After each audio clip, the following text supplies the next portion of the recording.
रहँदै यो जान निस्किनु देख्छ होला यहाँ त निस्किनु देख्छ है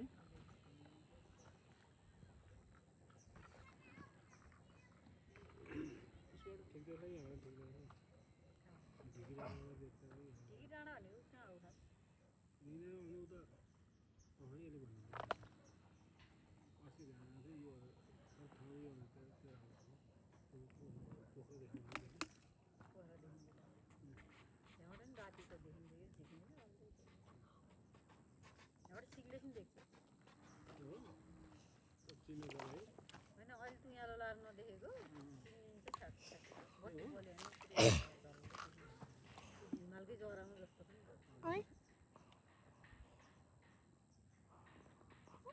जाडोमा खासै जाडो त अहिले अब यो घाम डुबेपछि एकछिन चिसो भयो अनि बिहान त बिहानै घाम लाग्छ नि त पुरै हिमालको